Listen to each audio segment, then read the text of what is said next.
Criado em 2021 e financiado pela Fundação para a Ciência e Tecnologia, o projeto FibraLung acaba de alcançar as 1000 amostras biológicas recolhidas de doentes com doenças pulmonares difusas.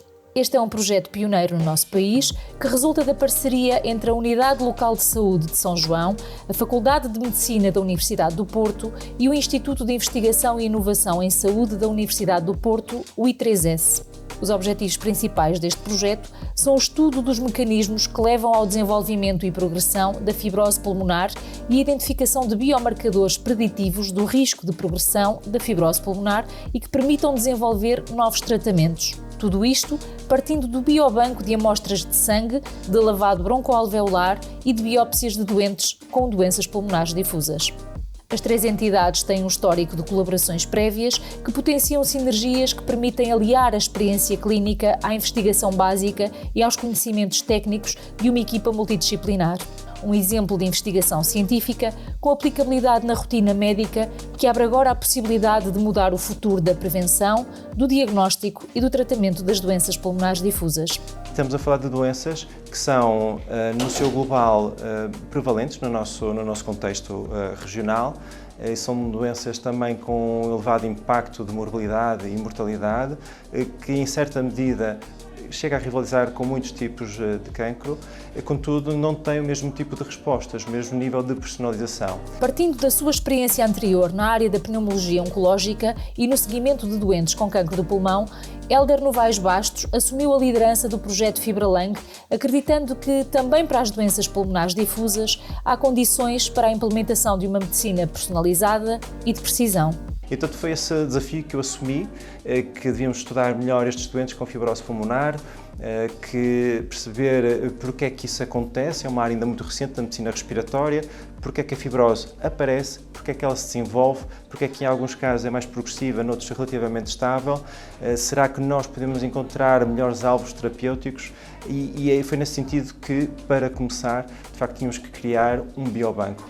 As doenças pulmonares difusas são um grupo heterogéneo de patologias que resultam de processos inflamatórios que, mediante progressão, podem gerar uma cicatrização anormal do tecido pulmonar, ou seja, uma doença fibrótica que pode ser progressiva e causar disfunção do órgão, diminuindo a capacidade de ventilar e de oxigenar adequadamente o sangue. O biobanco de que Hélder Novaes Bastos fala é um dos principais alicerces do projeto FibraLung e consiste no registro e recolha de amostras biológicas de portadores deste tipo de doenças. E nós, nesse sentido, começamos a acumular, a armazenar sangue de doentes para a avaliação de DNA, sangue também para a avaliação de RNA, no fundo a expressão dos genes, também plasma, soro, para ver mediadores, biomarcadores circulantes, à semelhança do que existem para outras doenças, mas que de facto foi inovador no nosso contexto. Portanto, em Portugal é o primeiro biobanco estabelecido de forma sistemática para as doenças pulmonares difusas e, em particular, estou aqui realmente a querer destacar a fibrose pulmonar, que é a consequência última destas doenças pulmonares difusas e aquilo que causa, de facto, a maior perda de função pulmonar. Além disso, conseguimos ainda guardar amostras que são de facto um ouro, porque são amostras um pouquinho mais invasivas, mas é um ouro do nosso biobanco, que é ter também amostras do pulmão profundo, quer em lavado broncoalveolar, quer em tecido pulmonar com a biópsia. Depois de recolhida, a amostra biológica entra num circuito muito bem oleado e que rapidamente foi armazenando entre 200 a 300 amostras por ano. O apoio da equipa de enfermagem do Serviço de Pneumologia é essencial, assim como a referenciação de casos por parte de médicos pneumologistas da ULS de São João, mas também de outros hospitais da região norte. Neste circuito, é também essencial a colaboração do Serviço de Imunologia da Faculdade de Medicina do Porto, que faz o primeiro processamento e a etiquetagem das amostras. O facto de colhermos amostras do pulmão profundo permite-nos, por um lado, ajudar no diagnóstico, que é o aspecto mais relevante para o dia-a-dia dos doentes, é porque o perfil de células que aparecem no pulmão, como vimos alguns exemplos, pode ajudar realmente rapidamente a orientar um diagnóstico, é mais um elemento para conjugar o diagnóstico. Muitas vezes precisa realmente de elementos da clínica, da caracterização destas células, da histopatologia, portanto, como é que estão as biópsias, da radiologia, portanto, precisa conjugar muitos dados, porque as doenças são realmente com uma apresentação clínica muitas vezes sobreposta. Portanto, para além dessa possibilidade de oferecer um diagnóstico rápido, e nós fazemos aqui para o Hospital São João, mas também para muitos hospitais do exterior, que nos mandam as amostras e que nós processamos daqui, acaba por haver um potencial de investigação, de ir mais além do aspecto diagnóstico, é permitir investigar os mecanismos profundos que acontecem na resposta imune do pulmão, nomeadamente a nível do pulmão profundo. Isto é uma linha de investigação muito antiga, desde que eu fiz aqui o meu doutoramento na faculdade, nos anos 90, e depois tem sido continuado por outros colegas também da área respiratória que têm trabalhado nessa área de investigação.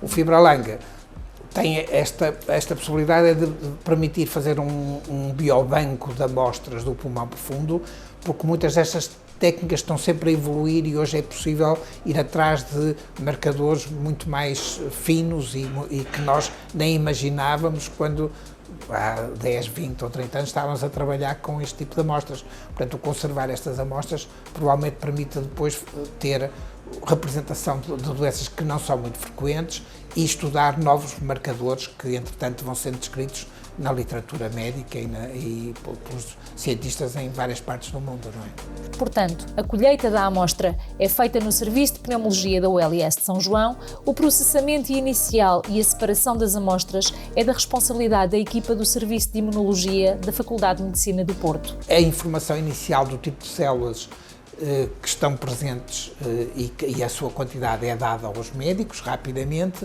Depois as amostras podem ser criopreservadas para estudos futuros de biomarcadores. A par do contributo para o diagnóstico de cada doente, o papel da imunologia passa também pelo estudo destas amostras com uma perspectiva futura, nomeadamente na área da imunogenética, permitindo traçar caminhos terapêuticos com maior probabilidade de resposta, como explica Luís Delgado. Para além de um risco ambiental que é importante descobrir, algumas dessas formas são completamente idiopáticas, mas nós sabemos que tem agregação familiar e há risco genético. Portanto, nós hoje, em algumas destas doenças, já conseguimos, pelo tipo de perfil genético do indivíduo, perceber, por um lado, apoiar o diagnóstico de uma doença, ou mesmo perceber como é que essa doença vai evoluir para o futuro. Isso tem, muitas vezes, implicações de decisões de tratamento e o nível de tratamento que se tem que fazer a estes doentes.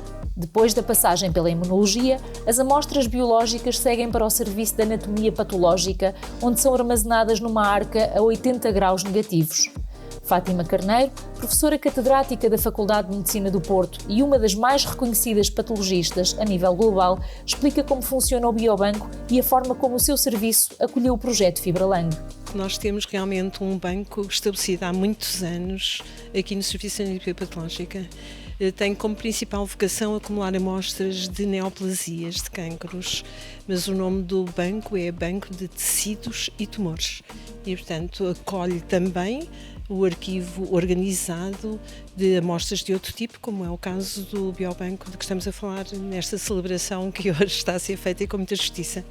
Isto traduz um intercâmbio perfeito entre a parte clínica e a motivação daqueles que são os líderes deste projeto e a anatomia patológica, em que há várias pessoas realmente profundamente envolvidas, porque tudo isto acarreta um esforço adicional, que é acolher a amostra, que é tratar da amostra, é transportar a amostra, é acomodar a amostra e que é feito de acordo com protocolos standardizados para o biobanco em geral e que tivemos a possibilidade de acolher.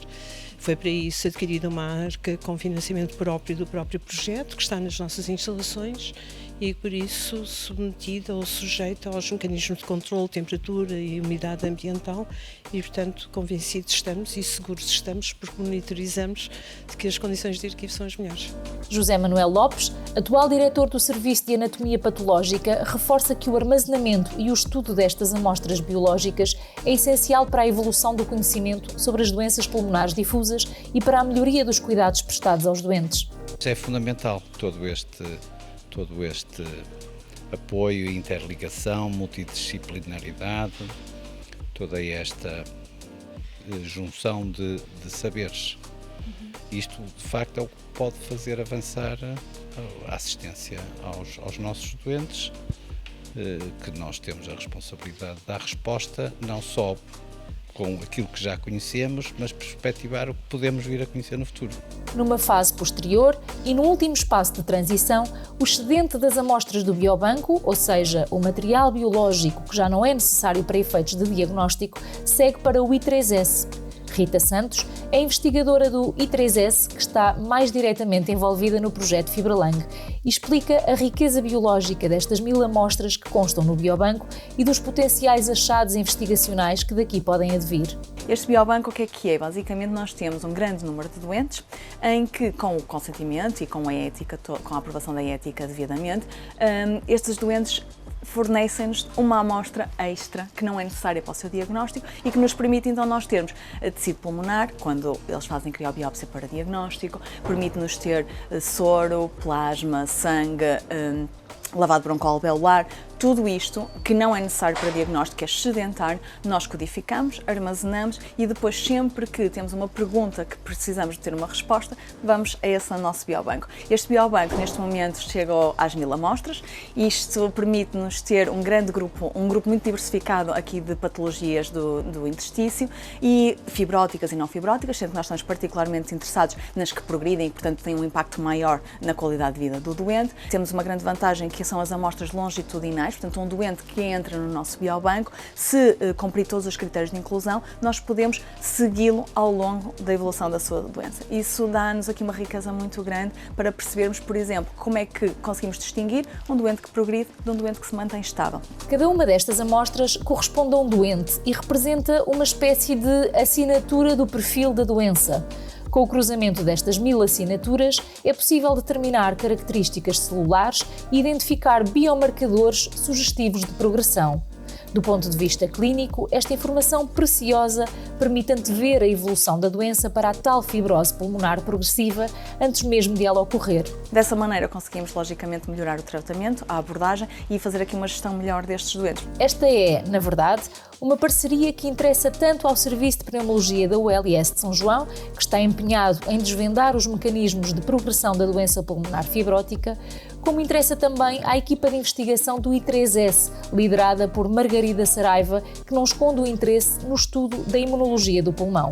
A abordagem tem a ver com o facto de haver uma relação já muito anterior entre o Hélder Bastos, que é o PI do projeto, e eu, porque o Hélder trabalhou comigo no seu doutoramento numa outra doença pulmonar, que é a tuberculose, e, portanto, o meu laboratório, o meu grupo em particular, tem interesse também na imunologia do pulmão, se quiser, através do estudo da tuberculose. E, portanto, havia aqui uma sinergia óbvia entre aquilo que é o interesse do Hélder de conhecer melhor os mecanismos que operam nos pulmões dos doentes com fibrose, doenças difusas, e a nossa expertise, que é em estudar precisamente a resposta imunológica pulmonar, no nosso caso, no contexto de uma infecção.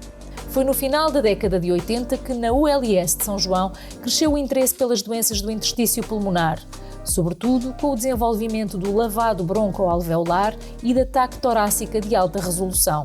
Foi já no final dos anos 90 que António Moraes, na altura a terminar o seu internato de pneumologia, deu continuidade a esse trabalho, fazendo crescer a consulta dedicada a este grupo de patologias, abrindo também caminho para os colegas mais jovens que hoje se dedicam a esta área. No final dos anos 90 eu ainda era interno e efetivamente aí comecei a interessar-me por esta área e comecei a fazer estágios também neste grupo de doenças e efetivamente, e depois como especialista, ainda estive dois anos fora no outro hospital, mas depois quando voltei acabei por iniciar este caminho que se foi desenvolvendo inicialmente com o reconhecimento dos doentes, com uma consulta especializada. A proximidade entre a pneumologia, a radiologia e a anatomia patológica favoreceu o desenvolvimento desta consulta de doenças intersticiais, fazendo da ULS de São João um dos principais centros de referência do país nesta área. E a primeira surpresa foi o impacto que este grupo de doenças tem. É que, efetivamente, hoje, qualquer serviço tem a área do interstício como uma das de maior impacto no seu ambulatório e depois nas consequências todas que tem os doentes em tratamento, com uma doença grave na maior parte das vezes, e portanto com os internamentos, com tudo aquilo que depois acaba por acontecer. E efetivamente, isso surpreendeu-nos a todos. Eu acho que ninguém, naqueles tempos, tinha ideia do número de doentes que tinha. Até que a consulta ganhou uma dimensão que permitiu começar a pensar em fazer uma investigação. Do ponto de vista clínico, é manifesta a evolução que houve em termos globais. Portanto, hoje todos os serviços de pneumologia estão apetechados, têm até as suas consultas multidisciplinares, portanto é uma realidade que se desenvolveu muito e que nós acho que nos podemos orgulhar efetivamente a todos os pneumologistas que estão nesta área, que efetivamente houve aqui um salto significativo. Na ULS de São João ou em qualquer outra unidade hospitalar, a consulta de doenças do interstício pulmonar só funciona em ambiente multidisciplinar, onde a pneumologia, a radiologia e a anatomia patológica são o triângulo sólido que sustenta toda a componente clínica e o acompanhamento dos doentes e alimenta a componente investigacional que permite avançar com o conhecimento da fisiopatologia da doença. É uma das principais características e que tem um particular interesse essa necessidade da colaboração de outras especialidades e que abre a nossa forma de pensar e a nossa forma de ver a clínica. Isto é o núcleo da radiologia e anatomia patológica. Nós precisamos muito da reumatologia, às vezes a reumatologia está nas reuniões multidisciplinares. Nós temos uma reunião que é mensal com a reumatologia, portanto, temos dessa forma desde o início e temos cada vez mais a necessidade da genética, porque há um número de doentes que têm uma fibrose pulmonar familiar e são doentes diferentes com determinadas características e que convém conhecermos, até porque depois se conseguirmos perceber qual é a variante patogénica, depois já há todo um aconselhamento familiar que a genética depois se encarrega de fazer. E por outro lado temos, como já tivemos desde sempre, isso está connosco, digamos assim, desde os inícios dos anos 90, que são o laboratório de imunologia onde são feitos os lavados broncoalveolares. Entrando no campo da radiologia, André Carvalho é o elemento desta equipa que melhor sabe olhar para o interior do pulmão. Em muitos casos, a avaliação clínica por parte do pneumologista e os achados radiológicos são suficientes para confirmar o diagnóstico. A radiologia tem um papel muito importante porque nós hoje em dia já fazemos alguns diagnósticos destas doenças com base apenas na clínica e na radiologia. Portanto, só os casos mais difíceis ou mais indeterminados ou mais inespecíficos é que acabam por ir para a obtenção de um tecido. Mesmo assim, mesmo quando há uma obtenção de um tecido, o diagnóstico continua a ser sempre entre as três vertentes, ok? Portanto, nem sempre, muitas vezes há concordância entre aquilo que nós vemos e aquilo que a anatomia patológica vê. Às vezes não há, e daí temos algumas doenças que não são classificáveis, e muitas vezes temos uma solução de compromisso em que fazemos um diagnóstico provisório com alguns graus de confiança. Mas aqui o que eu acho que importa realçar é mesmo esta multidisciplinaridade, é que nestas doenças é fundamental, não é? É o gold standard, não é, do diagnóstico, não é uma especialidade só, mas sim as três em conjunto.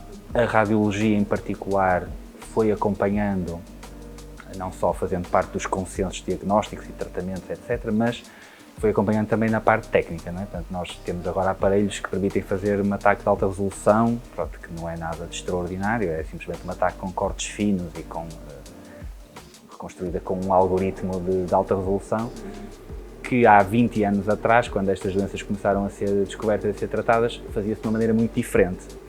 Aparelhos eram mais lentos, mais dose, mais radiação, portanto nós fomos evoluindo no sentido de agora fazermos estes exames de maneira muito mais rápida, com muito mais qualidade, ok? Portanto, temos muito mais informação, né? Podemos dar muito mais resposta às questões que eles nos colocam, não é? E a radiologia, por isso mesmo, também foi assumindo cada vez mais um papel mais fulcral, não é? Cada vez mais central. Mais uma vez, a grande ambição passa por determinar, em fases ainda iniciais da doença, os casos com maior potencial de progressão, ou seja, aqueles que têm pior prognóstico e que, por isso, merecem um tratamento mais precoce que permita prevenir ou atrasar o desenvolvimento de lesões mais graves e irreversíveis. É nesses doentes que a fibrose pulmonar vai ter um maior impacto na qualidade de vida e um maior risco de mortalidade. Também aqui, a radiologia tem um papel crucial. É o verdadeiro hot topic, entre aspas, do momento, que é nós se conseguíssemos a priori, ou seja, num exame baseline, no primeiro exame, se nós conseguíssemos pelo exame, estou a falar da parte de radiologia, que é aquela que eu estou mais ligado, se nós pelo exame de imagem conseguíssemos a priori dizer este doente vai ou tem uma grande probabilidade de progredir a sua doença fibrótica apesar de tratamento, esse é onde estava o ouro, não é? Se a gente conseguisse descobrir uma maneira de dizer a priori este exame com estas características é um doente que vai progredir, nós neste momento a única coisa que sabemos é avaliar-se de forma, que nós fazemos é de forma seriada, avaliamos se há sinais ou não de progressão, mesmo sob tratamento, e é assim que fazemos o diagnóstico de progressão. É neste hot topic, como diz André Carvalho, que incide a grande parte da investigação atual e que reside a esperança para a otimização da abordagem destes doentes num futuro próximo. Se conseguíssemos encontrar também alguns biomarcadores, não é? Portanto, mesmo no próprio, ou no sangue, ou mesmo no lavado broncoalveolar, ou mesmo nas biópsias, se conseguíssemos encontrar algumas moléculas que pudessem, podemos predizer e pudéssemos fazer até, idealmente, até fazer uma coisa conjunta da radiologia com esses biomarcadores e tentar prever essa evolução, seria fantástico. Não é? E isso é um caminho que estamos tentando fazer, não é? Nomeadamente com o FibraLung. Mas quando falamos de biomarcadores, entramos no campo da anatomia patológica, outro braço essencial desta equipa multidisciplinar. É sobretudo nos casos mais difíceis de diagnosticar, em que a avaliação clínica e radiológica é menos conclusiva, que a extração de tecido pulmonar permite avaliar cada componente celular e cada mecanismo molecular presentes no pulmão. Há alguns indicadores, infelizmente ainda não temos hoje indicadores suficientes que nos permitam dizer este doente vai progredir e vai progredir muito rapidamente. Mas há alguns aspectos morfológicos, por exemplo, o número de focos fibroblásticos, que são um aspecto morfológico que podemos ver nas biópsias, que nos poderão indicar que de facto aquele doente é um doente que vai progredir mais rapidamente e, portanto, um doente que terá que iniciar terapêutica mais precocemente, que nos poderão dar indicações de prognóstico. É um potencial enorme de investigação, um potencial enorme de estudo. O facto de ter amostras criopreservadas de uma quantidade tão grande de doentes com patologia intersticial permite fazer muita investigação, permite fazer muitos estudos e permitirá seguramente no futuro dar-nos resposta a muitas das dúvidas que ainda hoje temos. O que vai ser muito importante para o tratamento dos doentes, cada vez mais eficaz. Deixe-me só dizer isto, nós estamos a falar de patologias que são patologias que há uns anos atrás tinham uma evolução e uma progressão muito rápida e uma sobrevida muito curta e, portanto, é de facto com base na investigação e daí a grande vantagem de ter um biobanco que se vai evoluindo nas terapêuticas, etc. Mas, se as amostras de sangue e do lavado broncoalveolar permitem desvendar alguns aspectos diagnósticos destas doenças, em muitos casos, só a avaliação do tecido pulmonar, extraído através de biópsia, garante uma avaliação mais precisa. A limitação deste procedimento prende-se com o facto de ser muito invasivo e de não ser viável em alguns doentes. É neste contexto que a criobiópsia representa um grande avanço que fez crescer substancialmente o biobanco. Nas doenças pulmonares difusas, e ainda é o standard of diagnóstico, é a biópsia cirúrgica. Só que uma biópsia cirúrgica tem alguns riscos, muito menores hoje em dia, não é? As técnicas também evoluíram imenso, portanto os riscos são menores, mas ainda assim, para já, é cirurgia torácica, tem que se falar com cirurgia torácica, tem que se arranjar tempo de bloco, não é? Portanto, é mais difícil depois gerir quando a gente precisa de um diagnóstico com outra especialidade, que também tem a sua lista de espera, que também trata outros tipos de patologias. Claro que para nós, a anatomia patológica pura, um fragmento de 5 cm é diferente de um fragmento de uma criobiópsia que tem 5 mm, 6 mm, não é? Porquê? Porque é uma patologia, as doenças pulmonares difusas, onde nós temos que avaliar vários compartimentos pulmonares. E é mais fácil tê-los todos numa biópsia cirúrgica do que numa biópsia pulmonar transbronquítica. Mas, realmente, a criobiópsia veio revolucionar um pouco o diagnóstico, porque tornou-se mais fácil de fazer. Portanto, também houve uma aprendizagem dos colegas da pneumologia. Ou seja, doentes que se calhar não teriam condições de ser submetidos a uma biópsia cirúrgica conseguem ser submetidos a uma criobiópsia. Portanto, o diagnóstico, se calhar partimos mais depressa para um diagnóstico histológico do que ficamos, se calhar vamos assumir aqui esta patologia, não podemos confirmar, o doente não pode ser submetido a uma biópsia, mas neste contexto se calhar já pode. Isto começou mais ou menos há 10 anos, nós tivemos uma curva de aprendizagem, não é igual, não é? Portanto, todos os critérios que nós temos nos livros é para a biópsia cirúrgica, ponto. Tivemos que nos adaptar, todos nós, a fazer o mesmo esforço, o mesmo diagnóstico numa biópsia muito mais pequenina. Mas pronto, a curva existe, já foi feita e acho que nós conseguimos atualmente numa criobiópsia pulmonar uma aproximação ao diagnóstico correto muito boa. E tanto é que hoje em dia as biópsias pulmonares cirúrgicas são raras, são muito raras. E, portanto, tudo isso ajudou também a impulsionar a investigação na patologia pulmonar cirúrgica, nas doenças pulmonares difusas, que estava um bocadinho mais atrasada, é mais difícil de explicar e, portanto, o FibraLung aqui teve um papel fundamental e, portanto, temos conseguido evoluir muito nesta área mais obscura, ou que era mais obscura antigamente. As doenças pulmonares difusas têm causa multifatorial que envolve complexas interações entre a genética do doente e diferentes exposições ambientais que afetam o sistema imunológico e, em última instância, impulsionam a perigosa cascata fibrótica. Patrícia Mota explica melhor o papel da genética no desenvolvimento destas doenças. De facto, nos últimos anos temos assistido a um crescente desenvolvimento tecnológico na área da genética que nos tem permitido identificar variantes genéticas com influência no processo de fibrose pulmonar e isto de facto ressalva o componente genético das doenças pulmonares fibrosantes como a fibrose pulmonar idiopática e a pneumonite de hipersensibilidade fibrótica, doenças essas que são muito frequentes e cujo diagnóstico diferencial entre ambas é muito desafiante e aqui a parte genética pode ter especial importância. Mas a componente genética expressa-se essencialmente nos casos de fibrose pulmonar familiar. Quando a doença pulmonar fibrótica ocorre em mais de 2 elementos de primeiro ou segundo grau da mesma família.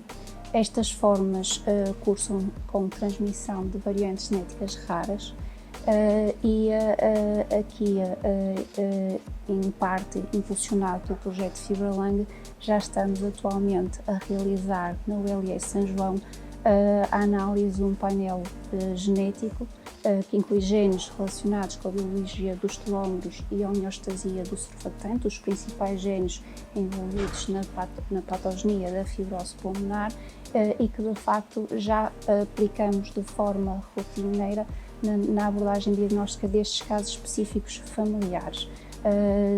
Efetivamente, começamos em 2020 a aplicar este painel genético, já temos alguns resultados e tem-nos permitido estudar algumas famílias, não só os próprios doentes, mas também a sua descendência. Portanto, nas formas familiares, como é evidente, a genética e o estudo destes marcadores genéticos têm especial importância.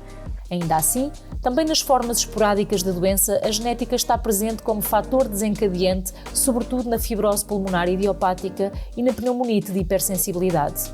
Nestas situações podemos falar em formas poligénicas, ou seja, a causa da doença pode estar relacionada com o efeito cumulativo de várias variantes genéticas comuns ou chamados polimorfismos do nucleótido único ou então da interação entre estes genes e o ambiente. Portanto, que pode efetivamente também tem a sua importância na patogenia destas formas esporádicas da doença. Quanto aos fatores ambientais, são subejamente conhecidos os agentes que diariamente são potenciais agressores das vias respiratórias, nomeadamente do pulmão. Falamos do tabaco, da exposição à poluição atmosférica e da exposição a fumos, gases e poeiras. No caso das doenças pulmonares fibróticas, há um agente muito bem identificado: os fungos. Nós já há muitos anos também fazemos alguma investigação da relação dos fungos com a imunopatologia do pulmão, nomeadamente nestas doenças intersticiais. Quando começámos estes estudos, nos anos 80, ou por aí, havia muitos casos ocupacionais a nível industrial, essencialmente pela concentração da indústria da cortiça aqui no norte do país, onde a exposição a determinados fungos era muito elevada, porque as condições de trabalho eram péssimas e o próprio crescimento dos fungos era importante, mais importante na altura, para o processamento da cortiça. Portanto, nós vimos sobretudo doentes com a soberose, que era a doença intersticial associada aos corticeiros. Hoje em dia isso diminuiu drasticamente, porque as condições industriais melhoraram francamente, mas vamos vendo outros doentes que podem ter uma exposição oculta a nível do seu ambiente. Essas exposições ocultas, tipicamente nestas doenças que são chamadas pneumonia de hipersensibilidade, são sobretudo dependentes de duas coisas: ou a existência de aves no domicílio, porque há pessoas que gostam muito de aves e que criam aves ou têm aves no seu ambiente, e isso pode sensibilizar progressivamente as pessoas, ou então alguns fungos que podem estar escondidos no ambiente e que a pessoa também está exposta e que podem potenciar e induzir essa sensibilização. Mas se é verdade que se reduziu a exposição ocupacional a este tipo de agentes, é igualmente certo que eles continuam presentes nos ambientes que frequentamos. Os fungos, ou os bolores, são especialmente perigosos quando se encontram no interior das habitações ou nos espaços onde trabalhamos. É a exposição prolongada que pode causar doença, e não é por acaso que a região norte do país é que apresenta maior prevalência das doenças pulmonares deste tipo, colocando Portugal no topo dos países europeus com maior taxa de pneumonite de hipersensibilidade. Há vários anos que João Rufo se dedica ao estudo do impacto dos bolores na nossa saúde. Em primeiro lugar, temos que perceber que este tipo de exposição e este tipo de patologias associadas a esta exposição resultam numa doença que só acontece após um longo período em contacto com estas espécies, fungos, portanto, e até algumas bactérias que também podem causar algumas destas patologias. Falámos de doenças de hipersensibilidade, em que podemos ter doenças de hipersensibilidade tipo 1, como doença alérgica, por exemplo, ou outro tipo de doenças como a pneumonia de hipersensibilidade. E no caso da pneumonia de hipersensibilidade, nós temos visto aqui em Portugal uma prevalência crescente face àquilo que observamos noutros países, especialmente na União Europeia, em que somos o pior país em termos de prevalência desta patologia dentro da União Europeia. Se não for atempadamente diagnosticada e se não houver uma evicção da exposição aos fungos, a pneumonite de hipersensibilidade pode progredir e tornar-se num grave problema de saúde que, em situações extremas, só será resolvido com recurso a transplante pulmonar. Mas como é que o inimigo invade as nossas casas? Porque aqui no Norte nós temos mais pluviosidade, mais umidade relativa, e isto vai levar ao crescimento, ou a maior facilidade em crescerem alguns fungos no interior das habitações. Portanto, nós podemos ter habitações que estão perfeitamente normais, em que encontramos fungos no interior, mas que não estão associados à patologia, não são tão toxinogénicos ou patogénicos, mas depois temos habitações que têm problemas estruturais e em que o fungo consegue captar água dentro dessas habitações e, portanto, vai crescer e tornar-se um problema para a saúde das pessoas que lá vivem. E, portanto, estão expostas durante dias, meses, anos, até que eventualmente leve ao desenvolvimento da patologia. No âmbito do projeto FibraLung, João Rufo teve a oportunidade de fazer visitas às habitações de vários doentes e não esconde que ficou surpreendido com o que encontrou. De facto, vimos que aquilo que o doente relatava no hospital, com a consulta com o médico, não se traduzia naquilo que realmente era observado na habitação. Seja nas duas direções, por vezes tínhamos habitações em que o doente dizia que havia muitos fungos, depois chegávamos lá e não eram de facto um crescimento que trouxesse problemas para o doente, ou em locais em que não havia essa exposição, e depois tínhamos situações em que o doente não conseguia identificar essas fontes de fungos, mas que chegávamos lá e realmente elas estavam presentes, seja se for atrás do mobiliário, seja, por exemplo, em livros, discos vinis antigos, portanto, em que o cartão começou a ganhar e a proliferar em termos de fungo. Isso depois, todos esses fungos vão libertar esporos para o ar ambiente e dentro do edifício e, portanto, as pessoas vão estar sempre a respirar esses esporos e, portanto, vão levar ao desenvolvimento da patologia. O trabalho conjunto entre profissionais habilitados para identificar estes fungos nas habitações e as equipas médicas que seguem os doentes permite, segundo João Rufo, uma abordagem mais eficaz destas doenças. Nós temos aqui em Portugal alguns profissionais chamados técnicos de saúde ambiental que têm, em parte, formação para a identificação destes riscos de exposição no interior dos edifícios.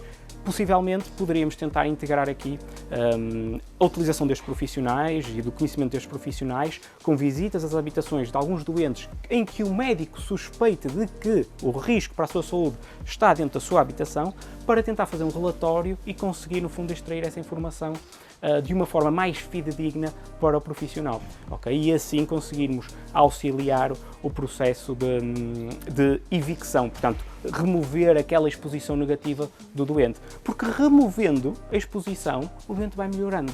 Há muito que o aprofundamento da investigação em torno das doenças pulmonares difusas e a otimização dos cuidados prestados aos doentes faz parte das ambições da equipa de pneumologistas da ULS de São João, que se dedica a esta área.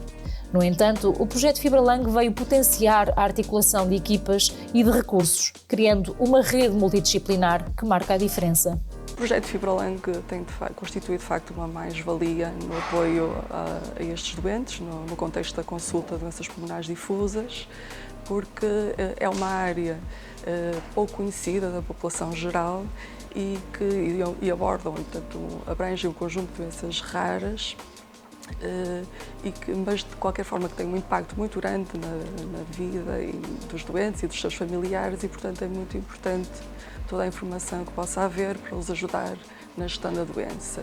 Aquilo que o professor Hélder fez foi, através de um projeto que apresentou à FCT e que foi premiado foi financiado pela FCT, foi uma questão que efetivamente permite um upgrade.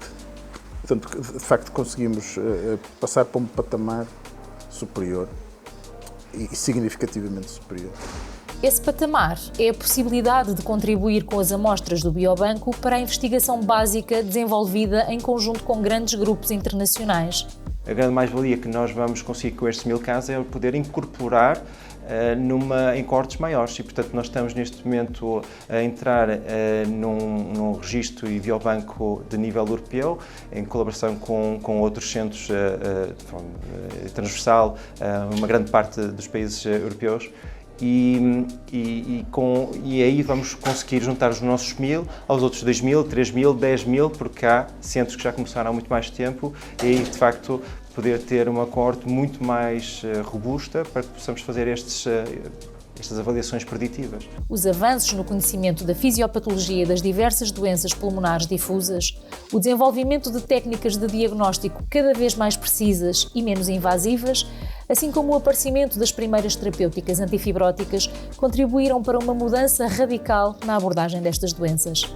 Os doentes, eles são muito generosos também a doar a sua... Não tivemos doentes que recusassem, que me recordo, recusassem a entrar neste registro e neste biobanco, percebem que o interesse é deles próprios, o interesse de todo um conjunto de doentes que, para uma área que ainda é relativamente desconhecida do público e na verdade, dentro da medicina, nós temos a primeira terapêutica dirigida especificamente para as doenças pulmonares difusas, para a fibrose pulmonar, que tem pouco mais de 10 anos. Foi em 2014 que entrou no mercado. Portanto, é uma área na medicina também muito recente. Portanto, ainda há muito para evoluir. E eu percebi isso na altura quando estávamos a começar, percebendo que houve um desenvolvimento muito grande noutras áreas da medicina respiratória. Já falei do cancro, mas podemos falar também da DPOC, da asma, um conjunto de outras. E, de facto, aqui as doenças pulmonares difusas possuem um conjunto de doenças tão importantes que afeta, de facto, uma proporção que eu não diria que fosse negligenciável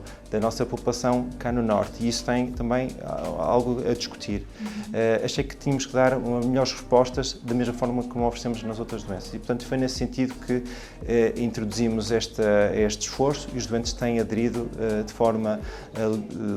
forma muito fácil, inclusivamente doentes que nós, durante um certo período, estivemos a fazer um follow-up ao longo do tempo e colhendo amostras amostras de forma longitudinal. E eles aceitaram sempre participar e isso tem sido muito bom. Hélder Novaes Bastos estava no lugar certo e no tempo certo. Eu tive a fortuna de estar numa instituição e num ecossistema que permite, há um interesse partilhado e cada grupo fez muito bem o seu trabalho.